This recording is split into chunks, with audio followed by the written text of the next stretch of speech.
చేస్తాం.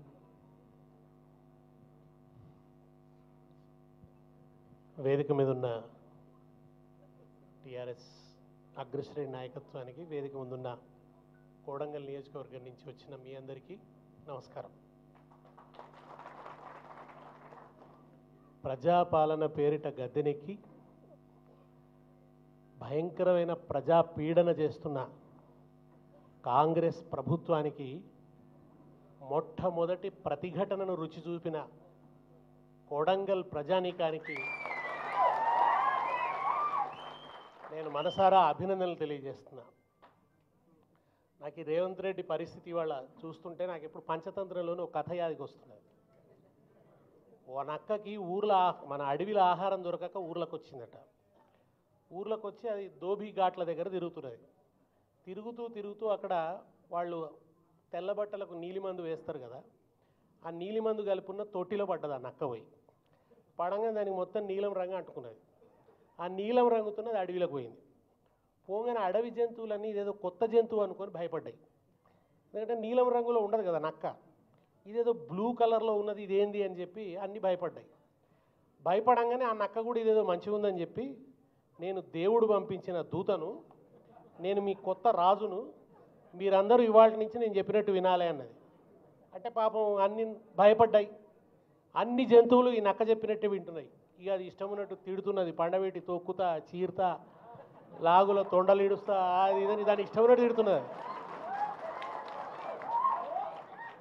దాని ఇష్టం ఉన్నట్టు అది తిడుతున్నది. బానిసత్వం చేయించుకుంటున్నది వాటన్నిటితోని కూడా. అవి పాపం ఆహారం సేకరించి తెచ్చి దీనికి పెడుతున్నాయి. బాగా తింటున్నది, దుక్కలాగా తయారైంది. చివరికి ఏమైందంటే ఇక దీని పీడ పడలేకపోతున్నాయి, దీని పీడ ఎట్లా విరగడవుతుంది రా అని ఎదురు చూస్తున్నాయి. ఒకసారి సభ పెట్టింది, ఇవాళ అసెంబ్లీ పెట్టినట్టే. సభ పెట్టి అన్నింటిని రమ్మన్నది. రమ్మంటే అన్నీ వచ్చినాయి. వచ్చిన తర్వాత ఇది గంభీరమైన ఉపన్యాసం మొదలుపెట్టింది. ఆ ఉపన్యాసం వినలేక అవి చెవులు మూసుకున్నాయి. ఎట్లరా బాబు దీంటి విముక్తి అనుకుంటుండగా మెల్లగా వానవడు షురువైంది. ఆ వానకు మెల్లగా ఏమైపోయిందంటే ఈ నీలం మందు మొత్తం కరిగిపోవడం ప్రారంభమైంది. అప్పుడు జంతువులన్నీ కూడా తేరిపార చూసే వరకులా దాని అసలు స్వరూపం బయటపడ్డది. మరి ఇది నిన్నటిదాకా మనం చూసిన నక్కనేరా, దీని దగ్గర మొన్నటిదాకా 50 లక్షల రూపాయల బ్యాగులే ఉండే, ఇప్పుడు ఇది కోట్ల రూపాయల బ్యాగులు తయారు చేసుకుంటున్నది. ఈ కోట్ల రూపాయల బ్యాగులు చేసేదాన్ని చూసి మనం ఇంకేందో అనుకున్నాము.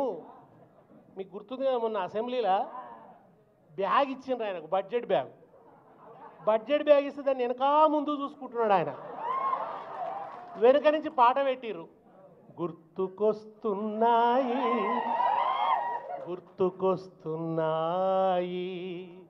ఎదలోపల ఏమూలనో నిద్రించు జ్ఞాపకాలు గుర్తుకొస్తున్నాయని పెట్టిరు మనోళ్ళు, కరెక్ట్ పెట్టిరు. అట్లా నీలం రంగు కరిగిపోగానే జంతువులన్నిటికీ అర్థమైపోయింది అది నక్క అని. ఇక తర్వాత ఏం జరిగిందో నేను చెప్పాను మీకు. ఇవాళ రేవంత్ రెడ్డి రంగు కూడా అట్లనే కరిగిపోతున్నది. ఎలక్షన్లకు ముందు నీలం రంగు వేసుకొని వచ్చిండు ఆయన. ప్రజాపాలన, ప్రజాస్వామ్యము, భావ ప్రకటన స్వేచ్ఛ అని పెద్ద పెద్ద మాటలు మాట్లాడిండు. వీళ్ళు చెప్తే అవన్నీ కూడా నోటికి బట్టి మాట్లాడు మొదలుపెట్టిండు. కానీ గద్దెనెక్కినాక తన అసలు రంగు బయట పెట్టుకుంటున్నాడు. దుక్కులు దున్నే రైతు చేతులకు బేడీలు ఎందుకురో అని పాడుకున్నాం. ఇవాళ విత్తనాలు వేసే రైతు చేతులకు, దుక్కులు దున్నే రైతు చేతులకు, పంటలు తీసే రైతు చేతులకు బేడీలు వేసి దుర్మార్గంగా లాకప్ హింసలు. మా భూమి మాకు ఉండాలన్నందుకు, మా భూమిలో మేము వ్యవసాయం చేసుకొని బతుకుతాం. నిజానికి ఆయనకు ఫార్మా కంపెనీలు పెట్టేటందుకు బోలెడంత భూమి హైదరాబాద్లో ఉన్నది. కానీ ఆ హైదరాబాదును కాదని లగచర్ల మీద పడ్డాడు. కానీ లగచర్లలో ఉన్నది లంబాడి బిడ్డలు. ఈయన లొంగదీస్తే లొంగే రకాలు కాదు. లంబాడి బిడ్డల శక్తి ఏందో, శౌర్యం ఏందో చూపిస్తే తట్టుకోలేకపోయిండు. ఆ కసి మనసులో పెట్టుకొని అర్ధరాత్రి ఊరు మీద పడి తీసుకుపోయి లాకప్లో పెట్టి 3rd డిగ్రీ హింసలు ప్రయోగించిండు. 3rd డిగ్రీ హింసలు ప్రయోగించడే కాక జైల్లో పెట్టి 40 రోజుల నుంచి విడుదల చేయక ఒక నియంతృత్వ పరిపాలన చేస్తూ రాక్షసానందం పొందుతున్నాడు. చివరికి మొన్న హీరియా నాయక్ పాపం గుండెపోటు వస్తే ఎంత కరడుగట్టిన నేరస్తుడైనా టెర్రరిస్టునైనా సరే గుండెపోటు వస్తే స్ట్రెచ్చర్ మీద తీసుకొస్తారు, లేకుంటే వీల్ చైర్లో తీసుకొస్తారు హాస్పిటల్. ఒక మనిషికి గుండెపోటు వచ్చినప్పుడు, ప్రాణాపాయ స్థితిలో ఉన్నప్పుడు దవాఖానకు తీసుకొచ్చినప్పుడు ఒక స్ట్రెచ్చర్ మీదో వీల్ చైర్లో తీసుకొస్తారు. అది కనీస మానవ హక్కు. ఇది నిజంగా ఒక బీఆర్ఎస్కి సంబంధించిన విషయం కాదు, ఇది ఒక పార్టీకి సంబంధించిన విషయం కాదు, మానవత్వానికి సంబంధించినటువంటి విషయం. ఇది కనీస మానవీయత ఉన్న వాళ్ళు ఎవరైనా దీన్ని ప్రశ్నించాల్సినటువంటి విషయం. అట్లా తీసుకురాకుండా జంతువుల హక్కుల గురించి కూడా మాట్లాడుతున్నాం ఇవాళ మనం. ఊర కుక్కల హక్కుల గురించి కూడా మాట్లాడుతున్నాం ఇవాళ మనం. ఊర కుక్కల్ని మున్సిపాలిటీ వాళ్ళు మందు పెట్టి చంపడానికి వీల్లేదని కొన్ని సంస్థలు మాట్లాడుతున్నాయి, కుక్కల హక్కుల గురించి కూడా మాట్లాడుతున్నాయి. అట్లాంటిది పంట తీసి ఈ దేశానికి ఇంత బువ్వ పెడుతున్న అన్నదాతను దుర్మార్గంగా బేడీలు వేసి దవాఖానకు తీసుకొచ్చిన రాక్షసుడు రేవంత్ రెడ్డి. తీసుకొచ్చింది కాక ఇట్లెట్లా తీసుకొస్తామని అడిగితే వెంటనే ఏం చేయాలి? ఈ దుర్మార్గానికి ఇక స్వస్తి పలికి. నువ్వు నోటిఫికేషన్ రద్దు చేసుకున్నావు కదా, ఇక ఫార్మా విలేజ్ లేదు అన్నావు కదా, నోటిఫికేషన్ రద్దు చేసుకున్న తర్వాత రైతుల మీద ఇంకా కేసులు ఎందుకు? ఇంకా రైతులు జైల్లో ఎందుకు ఉండాలి? ఆఖరి గుండెపోటు వస్తే కూడా బేడీలతో ఎందుకు తీసుకురావాలి? బేడీలతో ఎందుకు తీసుకొచ్చినావు అంటే అప్పుడు అట ఆయన కళ్ళు తెరుచుకున్నట్టు అందరిని పిలిచట, అట్లెట్లా బేడీలు వేసుకొని తీసుకొచ్చినాడని కోపం చేసిండట. పత్రికల్లో పెద్ద పెద్దగా రాయించుకున్నారు. ముఖ్యమంత్రి గారు ఉగ్ర రూపం ఇట్లా జరిగిందన్నాడు. లాకపులో పెట్టించింది నువ్వు, గుద్ది చంపుతున్నది నువ్వు, 3rd డిగ్రీ ప్రయోగిస్తున్నది నువ్వు, జైల్లో పెట్టింది నువ్వు. నీ పాలసీ ప్రకారమే వాళ్ళు బేడీలేసి తీసుకొచ్చిండ్రు, మళ్ళా నువ్వే నటిస్తావా? గోముఖ వ్యాఘ్రంలాగా నటిస్తున్నాడు. పైకి ఆవు ముఖం, లోపలంతా తోడేలు బుద్ధి నటిస్తున్నాడు. ఏంటంటే అట్లెట్లా బేడీలు వేసినని అంటే ఆయన లోపల మాట ఏంది?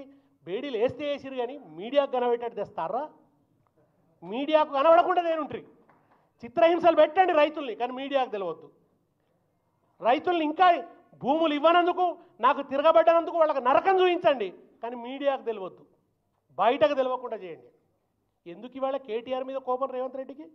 ఏం చేసిండని కేటీఆర్ ఎట్లనన్నా చేసి జైల్లో పెడదామని చూస్తున్నాడు. దానికి కేటీఆర్ చెప్పిండు, దాని ఏముంది బిడ్డ, నువ్వు ఎన్నెళ్ళు పెడతావో పెట్టు, ముద్దుగా యోగా చేసుకుంటా అక్కడ అన్న. ఆయన జైల్లో యోగా చేస్తే ఈయన రోగం తిరుగుతుంది ఇక్కడ. ఆయనకు తెలుసు లోపల భయం అవుతున్నది, పీకుతున్నది, ఎద్దునా వద్దా ఎద్దునా వద్దా. ఇప్పుడు ఎన్ని రోజులా వేస్తా అని చెప్పోటి వేసుకోపో అను. లగచర్ల రైతులతో పాటు పోతాడు, కూర్చుంటాడు, వాళ్ళకి అక్కడ లోపల ధైర్యం చెప్తాడు. తీసుకపో రేవంత్ రెడ్డి, లగచర్ల రైతులు ఎక్కడున్నారో అక్కడే పెట్టు మా కేటీఆర్ను కూడా. ఆ రైతులతో పాటు పెట్టు నీకు దమ్ముంటే. ఇవాళ జైలు వేస్తా అంటాడు. ఎందుకు? నీ అమృత్ కంపెనీల సంగతి చెప్తున్నందుక, నీ అన్నదమ్ముల దోపిడీ గురించి చెప్తున్నందుక. ఎందుకు వేస్తావు కేటీఆర్ను? మూసీలో నువ్వు ఇండ్లు కూడా కొడుతున్నందుక, మూసీ పేరిట.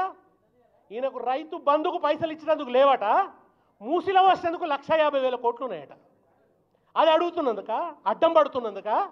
ఎందుకు రేవంత్ రెడ్డి నీకు కేటీఆర్ మీద కోపం? ఎందుకు ఇంత కసి కేటీఆర్ మీద? ఇదే లగచర్ల లంబాడి బిడ్డలు ఢిల్లీ తీసుకుపోయి కాన్స్టిట్యూషన్ క్లబ్లో కూర్చుండబెట్టి మా లంబాడి బాయిల కంఠస్వరాన్ని ఢిల్లీలో వినిపింపజేసినందుక నీ కసి. అక్కడ ఆయన ఉన్నాడు, ఒక ఆయన రాహుల్ గాంధీ అని రాజ్యాంగం అంటాడు. ఆయన రాజ్యాంగం అని చిన్న పుస్తకం పట్టుకొని తిరుగుతున్నాడు. అరే రాజ్యాంగం పేజీలన్నీ చింపుతున్నాడు ఇక్కడ రేవంత్ రెడ్డి. రాజ్యాంగాన్ని నడిబదాల్లో తగలబెడుతున్నాడు రేవంత్ రెడ్డి. రాజ్యాంగాన్ని దారుణంగా భంగం చేస్తున్నాడు రేవంత్ రెడ్డి. ఇక్కడ రైతుల్ని దుర్మార్గంగా హింస పెడుతుంటే ఏ రాజ్యాంగం చెప్పింది రైతుకు బేడీలేసి తీసుకురమ్మని రాహుల్ గాంధీ గారు జవాబు చెప్తారా? ఆ విషయాన్ని ఢిల్లీ దాకా తీసుకుపోయిండు.